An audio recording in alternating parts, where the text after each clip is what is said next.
Hi everyone, welcome to Saltire's Pink Pride fundraiser. This segment I'm going to be talking to Duncan Hothersall and Brett Herriot about the first Pride and present Prides and kind of the situation we're facing just now, how we're all handling it, how things have changed and how we're going to be moving forward. I know that Stuart's also got a video for us coming up and it's going to be a look at past Prides here in Fife. So look forward to that and look out for yourself. And if you spot yourself, sure to add yourself to the comments. Let us know.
So you've got it all first, well done.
Some well-deserved memorials there as well.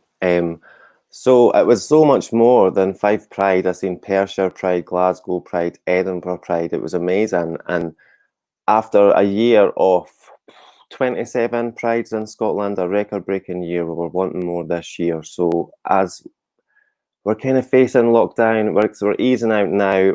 Most Prides have been cancelled, but I've had to take a new form. And as that's been firsts for most, we wanted to go back and speak to Duncan, who arranged the first Pride in Edinburgh 25 years and 3 days ago today. So if we could get get Duncan on screen, please. Hi, Dom. Hello, hello. Lovely to see you at last. I've got the original T-shirt on. Wow. So is that from 25 years ago? Actually, this was done in '94. This was before the logo was done. This was the one we tried to raise a bit of money with. And it wasn't mine, to be honest. The one that I was wearing at the time wouldn't fit me now. That's right, because you started in 1994 by trying to get some funds together, getting some a core group. That's right, yeah. And then, sorry, on you go. Yeah, I mean, it was a huge group of people that eventually put it on. But you know, it's amazing to think that it's 25 years ago. It's just bizarre, but it's lovely to have it recognised this year, and I'm pleased about that. And you spoke a lot to the Equality Network and mentioned the lovely Tom Hopkins about a meal over pasta to get some of his experience organised in Lark in the Park. Yeah, well, Tim was my lecturer at the time at Edinburgh Uni, and I knew that he was involved in Lark in the Park. And Laura, my friend, who helped, was really the driving force behind a lot of it. We decided that he was the guy who needed to either say yes, you could do this, or no, you can't. And annoyingly, he said yes, you can.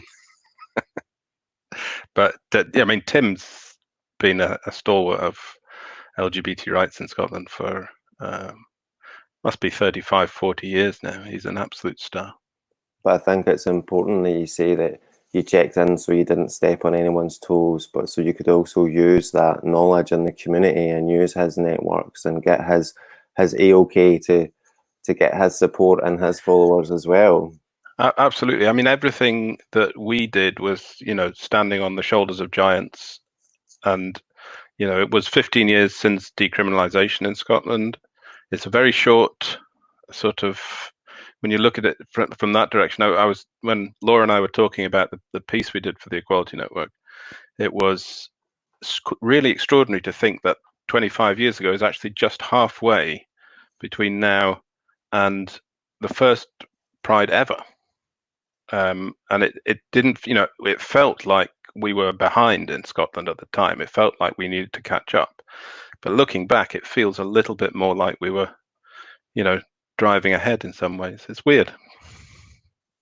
So you found yourself in a really weird limbo where you were you shouldn't be where you should be, but you're pushing forward anyway. And I think that that's a common experience for a lot of Pride organisers as well.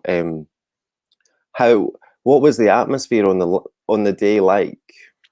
Well, for me and Laura and a lot of the organisers, it was difficult to know really, because we weren't on the march. We were waiting on the festival site.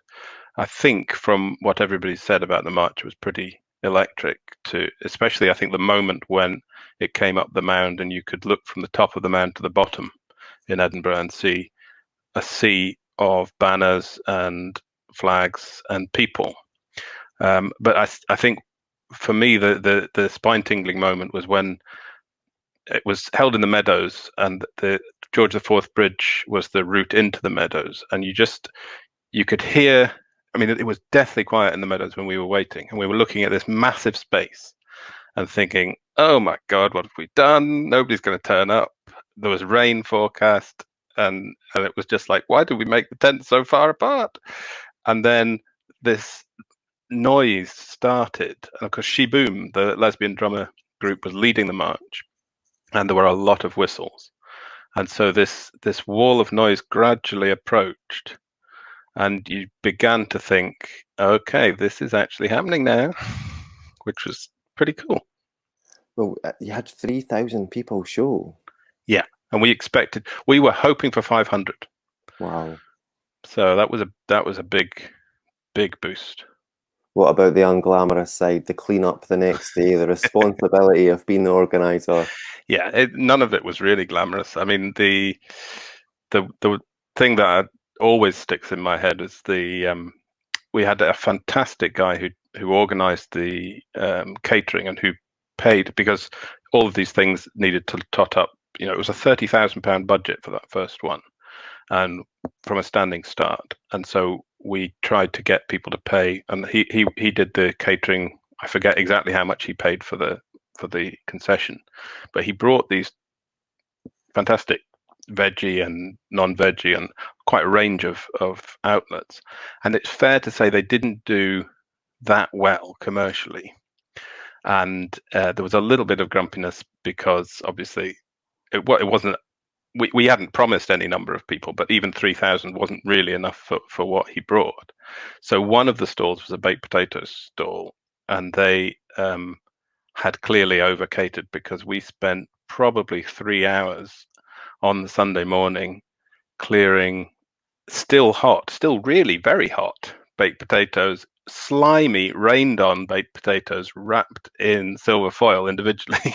and we had to get them into black bags, and we ran out of black bags, and we were trying to, and genuinely, that's one of the things that's always stuck in my mind. I mean, there's fun and there's glamour and there's blowing whistles, and then there's slimy baked potatoes.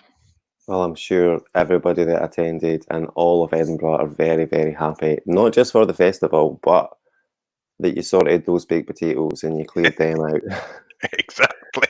You're talking about fundraising, and I'd like to bring Brett in as well, and maybe you can compare how fundraising has changed. Brett is the chair of Edinburgh Hello. Pride. Hello. Hiya. It's been since, is it 2016 or 17, Brett, that you've been the chair? I've been the chair since 2016, but I worked with Pride for about 8 years before that, doing art stuff, the sort of arts program that went along with it. But I took the chair in 2016. And what sort of changes do you think that like you and Duncan can compare? There's a long, like, were you at the first Pride? I have to ask, right? Well, I have to admit, Duncan, back when you had the first one, I was only 13, so I wasn't at that one. I was a toddler myself. I was still. I'm still dealing with who and what I was. Never mind, go to a Pride march. I wasn't at the first one. I went to my first Pride march around about 90. I think it was 98, but it was in Glasgow that year, because obviously in Scotland we alternated at the start. So 1 year Edinburgh, 1 year Glasgow. And then we finally broke into two, and we have Edinburgh every single year now. So I remember it then, kind of in the late 80s. It was around about the time we got Queer as Folk on Channel 4. And I thought, oh, God, there's people like me out there. I'll go to a Pride march. And it kind of started from there. Yeah. So what do you think then about Duncan doing that work 25 years ago, that then starting off, like you said, the alternate years between Edinburgh and Glasgow, and then that being ready for you to, as a young gay man, to enter your first march and then to eventually chair Edinburgh Pride? It kind of means everything. Without Duncan and your group, who did that 25 years ago when it was still an incredibly tough thing to pull off, there would be no us today. When you look at Pride last year, how it's changed. You had the meadows. Last year we built a giant Pride arena with a huge flag in Bristol Square and things like that. And it was fantastic. Back then, that would have seemed impossible. It was lined up to come back this year, but the bloody virus stopped us. So we'll have to pack it away, bring it out again next year. You never know, fingers crossed. But it's an interesting thing when you look back at how Pride's progressed, especially in Scotland, because we were later in like decriminalisation and then Section 28 or 2A here in Scotland. And these were all incredible changes which have happened in my lifetime. I now have a very lucky lifestyle in terms of who I can be in public. And I'm very open with who I could be. Back in 95 and to a degree 94 and back in the late 80s when we had Lark in the Parks, it was incredibly difficult. There was so much homophobia and transphobia. And to a degree, there's still a great deal of that's what we tackle every day. When it comes to Pride, everybody's got an opinion on it. But the one thing that stayed true from when Duncan started to where I am now is Pride Edinburgh is still a free Pride. We never charge anybody to come to our Pride. The doors are open, and we've kind of kept that up, even with the budgets coming up and down across the years. It's interesting you said the first year you did it, you had £32,000 as your budget. It's not changed that much. Last year we did it on 42,000. That's good. Not I mean, a lot in terms of inflation. We actually went down the following year because some of that 30k was sort of an investment in some stuff, and we had to pay ourselves back because a lot of it was overdrafts in various people's accounts. So actually 30k dropped, I think, probably early 20k by sort of late 90s, and then I suspect just crept up again. But you're right to highlight that, because I think there's a step change that a lot of people wanted to do. There was a period, early 2000s, I think, where there was a real sort of push from a certain group that it needed to be, high-profile pop stars for which you have to pay thousands a head. And then it became, one of the Glasgow ones tried to famously charge for entry, and that didn't work very well, and then the organization went bust. And I think there is a level at which it works, and it's about ensuring that the community is owning the event, and it isn't turning into something that's got to make, you know, a massive amount back from X, Y, and Z. There's a level at which that can function well, and there's a level at which it just breaks down, I think. I wonder about the difference that Duncan, the support that you got, not just financial, from acts, from performers, and from the community, and I wonder how that's changed over the years, Brett. I mean, for me, I think the biggest thing is Pride is not a pop concert. We have acts. The whole idea of us putting a main stage on and having acts, that's us saying thank you for coming to the march. Our focus in Edinburgh is on that march. That's the statement of the day. But when you look at things like Brighton, it's great that they're booking Kylie Minogue and Britney Spears, but you could go to any arena in the country and see Kylie Minogue and Britney Spears do a concert. That doesn't make that event Pride to me. And I don't believe that's the ethos of Pride Edinburgh. We've always been a community-driven Pride. So we've always said, come to the march. That's the focus of the day. And we'll thank you by putting on entertainment. We'll build a Pride arena. We'll have acts and a community engagement fair and everything that goes with it. That's all part of the day. But it's not kind of the focus. So I've taken a lot of rap over the years as chair because I've made that conscious choice. People said to me, start charging people and we can have great, stupendous, first-class acts. Well, why? Yeah, that conversation has been going for 25 years, I can tell you, that same conversation. And it's still going today. And it's still going on. Yeah. Last year we had Talisa. So that was our biggest headline act I think we've ever staged was Talisa. And a lot of the investment went into getting her here to do that. And it was really popular. So I do get that the power of a pop act, of music, it does bring people together. We were also seeing the march. For instance, in 1995, it was 3,000. Last year, it was 12,000 we took around the city. And the only reason we got all kind of away with it is we went the same day as Pink was playing in Glasgow. So by the time we got to the arena at Bistro Square, we had to kind of create a funnel so everybody could then run off to the buses and the trains to get to Pink in Glasgow and things like that. So I'd love to book Pink. Nothing in the world would give me more of a thrill than to meet Madonna and put her on one of my stage, but it's not going to happen. Do you think that Pride has got less political over the years then, and there's been too much emphasis on acts and performers? But with some Prides, yes. I mean, when you look at things like, not last year, but the year before, with what happened with Glasgow, where they did try the charging the ticket things that all went horribly wrong because it was oversold, because they had these wonderful big acts. Is that Pride? That's the question you've got to ask yourself. Is it LGBTQI plus Pride to go and watch these great pop stars who are there, but you can bet your bottom dollar they're being paid to be there? I mean, I won't lie. All the acts we use are paid in some way, shape, or form to be on that stage because they're giving us their time. So we give them some recompense. So there is a business side. There's a business model to Pride, and there is money to be made in Pride, which is why every year I get literally hundreds of emails from acts saying, "Would you book me? Would you book me? Would you book me?" And that kind of goes with everything. So we work with a partner agency, Momentum, who do a lot of our booking and do all our acts and stuff, because it's quite a minefield now. Who do we put on and who do we not put on? And you're trying to get the balance of what you're putting on a stage. And our audience is quite receptive to what we do, because we don't just have the main stage, we have everything else. The community fairs there. There's children's stuff now, which is kind of, for instance, on the tribute there, we saw a bit about John Johnston, who worked as community engagement director, who we sadly lost not long ago. And he brought in Big Fish, Little Fish raves and things like that.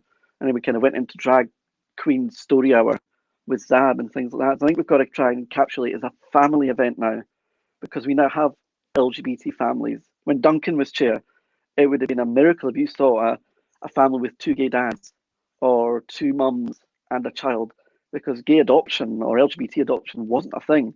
That's how far we've come. Look at the family cycle. You now have protections in law. You have your rights protected. You can have a family. To a certain degree, there's still a lot of things that irk us, like to give blood, you must wait 3 months without sex to give blood, where a straight person can have sex now and go to the blood donor centre. You've got people like Dominic Raab, who said, "Oh, give us plasma. If you've had COVID, give us plasma, but not if you're gay." Like, well, what's the point? And then there's the whole range of identities within the community. It's not just specifically gay men that historically it has been persecuted against, but the trans community just now being debated in some fashion and being politicised. And Edinburgh Pride last year, when I was there was a lot about the GRA. You've seen Herriot Pride there. I remember the placard, Magneto supports trans rights. And how those politics do inform prides, inform your work. It's really I interesting, mean, actually, certainly. the trans stuff. Sorry, I was just going to say that. No, go ahead, Duncan.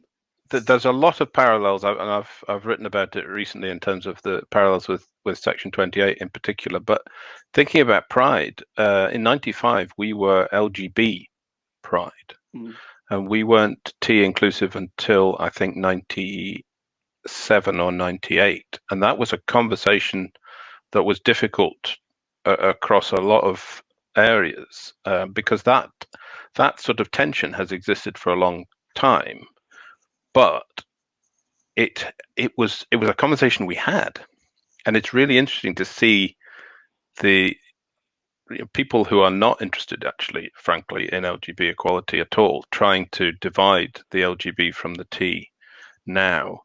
When yes, there was a time when that was a question, but it's not a question now. It really isn't, and it's weird to go back because that, for me, I feel we've gone back 20 years on some of that. When you see organisations like the LGBT Alliance, which is frankly a front for right-wing religious people, in my view.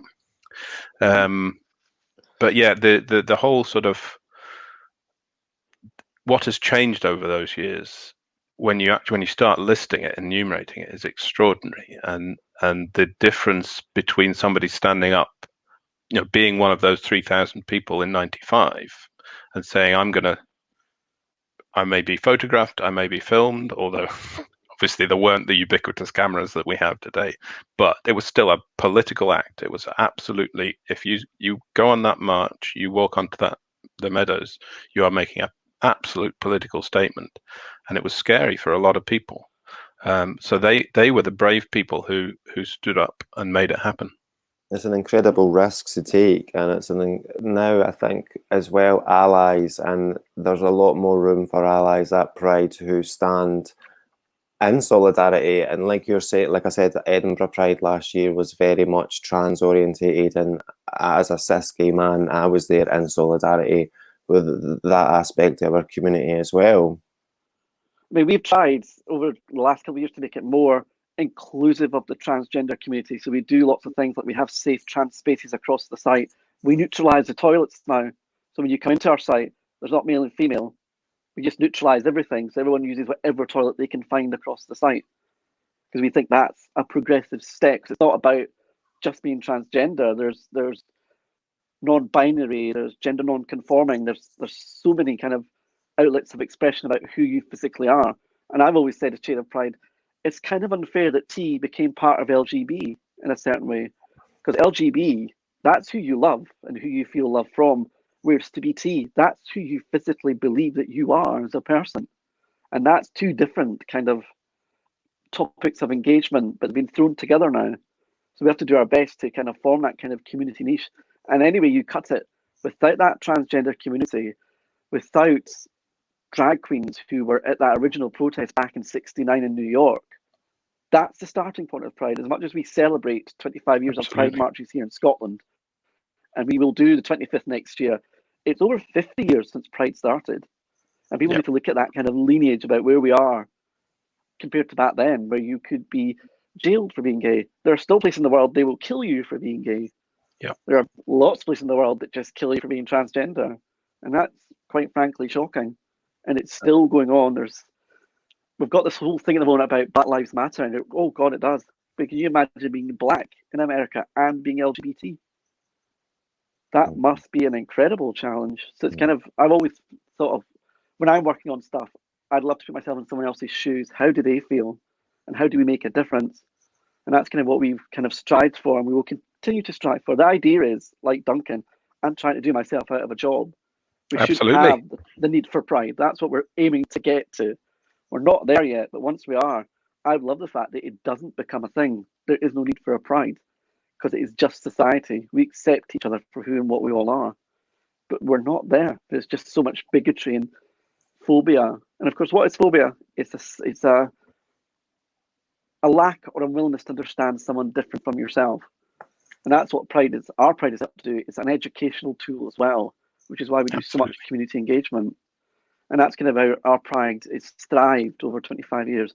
It started with that with Pride Scotland, then Pride Scotia, and then when we split apart Glasgow and Edinburgh, we then became Pride Edinburgh, which is now backed by the charity that kind of does all the work in the background now to do the event. And I think that's kind of the biggest difference. And now we have people who look forward to Pride every year. The scene venues look forward to Pride every year because it's that one day in the year where we are visible to the city. And we have a really heavy cultural city. Well, not this year, unfortunately, there's no festivals. But normally we have a really cultural city. And we're now part of the fabric and the culture of it. And without people like Duncan, we wouldn't be able to do that. A few years ago, we had an exhibit at the Rainbow, what was it called? Rainbow City. Yeah. City Arts Centre. And a lot of that material is still all around. And I think that was quite an opener as well. And there is a book, I don't know if I've got it to hand, that went along with it, that kind of gave you the history. And it's really fascinating. So I Ellen understand where Goldford. we've come from. Yeah, Ellen Goldford. I do have a copy somewhere. I think you make a good point, Brett, about inclusivity and there it is, yeah. You make a fantastic point about inclusivity and how we all have intersecting identities, whether that be like our ethnicity or gender or sexuality, and it is still a challenge even today. And I don't know if you felt those pressures 25 years ago, Brett, but even Pink Saltire organising this event, we've made slots available for performing artists of colour. We've tried and still the LGBT scene in Scotland is still very white, still very able-bodied, and it just shows that we've got to do so much better. We've got to do so much better. We have, but it's also a case of understanding where we are in terms of like being me. As I'm the chair now, I've always said no matter what I do, no matter what choices I make in terms of Pride, I'm going to upset somebody. Yeah. And I've discovered this fact over the last 3 years as chair. Doesn't matter how hard I try, how hard I work, somebody somewhere is going to disagree, but that's the nature of life. So I'm never going to create the perfect blend. I'm never going to get the perfect Pride event. Yeah, just you're reminding me that I was talking earlier about the day obviously being stressful and the day after being all about clearing up. The Monday, I think, after the first Pride was the day we got our first letter of complaint, and it was from somebody in the LGBT community, and there was a whole series of them as well. So there is always somebody who's going to be annoyed by whatever choices you make. So that again is a story as old as Pride Scotland. Well, as you've had to, for me, the day itself is now the payoff day. That's the payoff in terms of your Pride. It's not all the work happens before it. We get to Pride Day, and for me, that's why I do it. When you see those thousands of people on the march, all those thousands of people enjoying the events in our arena and around the city, that's the payoff for me. And that's when I kind of think when you find me quivering in a corner 10 o'clock at night, holding a bottle of Prosecco and rocking, go, never again. Yes. I get talked back into doing another year. Yeah. We're so glad that you do. We're so glad that you get talked into it. But as well, like Duncan, we're all having to kind of do our firsts this year because of COVID-19. We're all having to do virtual prides and virtual fundraisers. Edinburgh, Brett, you had yours on, was it the 12th? I want to say the 12th. Last Saturday, the 13th. Ah, the 13th. 13th. We actually 13th. Did it on the day we published it, yeah. How did it go? It was good. We deliberately picked a program that was community focused, so there was stuff there for younger people. Like we also used Big Fish, Little Fish and Drag Queen Story Hour UK, which had great events. And we worked with the University of Edinburgh's LGBT Staff Association to do an afternoon long kind of Wikimedia event that kind of looked at literature and where the LGBTQI plus community sits within that. So it was the kind of all engagement stuff we did, as opposed to going down the entertainment route, because we knew this was coming up this week. So there's no point trying to clone it, because people don't want the same thing week on week. So, and thankfully we're here, as Duncan is, so we kind of get a wee bit of input today as well. And we are working on an event for later, hopefully in the autumn, that'll be staged in Edinburgh. The Proud Scotland Awards, hopefully, COVID allowing, will be staged here. And we can have a kind of LGBTQI event. That's still to be announced and developed. Fingers crossed, we can only hope. Oh, Duncan, I want to not just thank you for coming on, but thank you for putting all this in place 25 years ago, listening to your thoughts and just not giving up, you and Laura. And a whole team of others. It's definitely not just the two of us. It was a big team. We'd need to get a lot of years together and have a catch up, have a 25-year catch up. Yeah. Then again, you fall into slight difficulties whether some people might have fallen out with other people. But yeah, Oh, it's a even nice better. thought. In the gay community, surely not. I know. Never happens nowadays. Sorry, Brett, what was that? I'm just saying we don't fall out nowadays. That is such a One big lie, happy trust me. family, isn't it? It should be one big happy rainbow family, but trust me, it's not. It really is not. When you think of the things we've put up with over the years, some things change and some things, Duncan, definitely do not. Indeed, indeed. So what acts are you looking forward to seeing this afternoon on Pink Saltire's fundraiser? Oh, crikey, there's that many to choose from. There's And a last night I lot. was watching another one for HIV Scotland. They did a night 2 in lockdown. I think actually, coming up shortly, the one I'm looking forward to most is they're doing a reinterpreted video from Six the Musical, which is going to be fabulous. So I think that's coming up fairly shortly after we go off the air. So that'll probably, because I'm a huge, you can see from behind me, I'm a huge musical theatre buff. When I'm not doing Pride stuff, musical theatre is my life. You also do the Scots Gay Arts reviews as well, don't you? I do that as well. So there's not been much to review, unfortunately, because all the theatres are blooming well shut. Although hopefully, if Lloyd Webber pulls off his plans, we might get them open again. Hurrah! Oh, fingers crossed, because I know musical theatre fans are not to be trifled with. Don't get between them and the stage. Ooh. Very true, very true. I'm not sure what's coming next from Stuart, but I've got a couple of things to share regarding fundraising, because Pink Saltire has helped people, well, will have helped Perthshire Pride, Fife Pride, Oban Pride as well get started. What do you both think about there being like 27 prides last year? Incredible. I mean, Isn't that I actually amazing? didn't know that. That I was when I was watching that VT, I was genuinely astonished at that statistic, which is amazing because one was considered impossible to do, and then when we did it, they said we shouldn't move it, and it would never work anywhere else. So it's great. It's fantastic to see 27, and it's so important because obviously we can't be out and visible this year in the same way, but that visibility in people's communities is so vital, because it's the people, it's the kids growing up, it's the people who have been closeted their whole lives who get to see the people who are like them.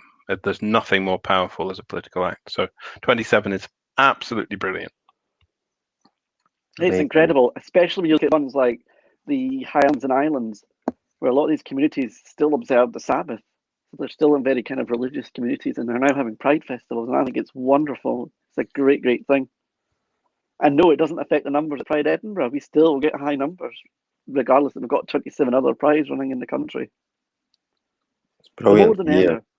Yeah, I agree. The more the merrier. And I think the network of Pride organisers across Scotland and how we can communicate that way, it's incredible. I think Scotland should be proud of our community and how we've branched out and we're challenging like you're saying, it's in more rural places, and it still doesn't challenge Edinburgh's reception or Glasgow's reception. There is enough space for everybody. You've just reminded me, in terms of networks, in my day, we had and it still exists, I think, the European Pride Organisers Association, EPOA. Yes, we're still members. So, and we were founding members, I think. And there were definitely fewer than 27 in Europe in 95. So yeah, that's an amazing thing to consider, the expansion of that, and the idea that there could be a network of Pride organisers just within Scotland, never mind the UK, is terrific. And I hope people are able to, because it is all about the communities. There's no rivalry, or there shouldn't be any rivalry, and I don't think there is really. It's really about sharing experience and know-how.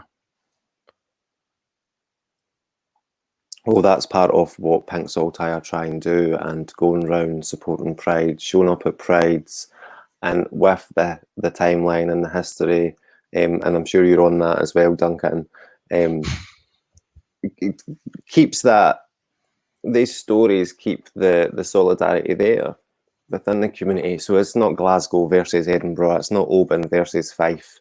We're all in it together. How does it Well, feel? Glasgow is the only city that's got 3 prides. No. Let's remember that. There's not many cities that can have 3 prides and make that work every year. I'm not saying anything. It's kind of entertaining. I'm not saying anything either. How does it feel, Duncan? One last question. How does it feel to be LGBT history?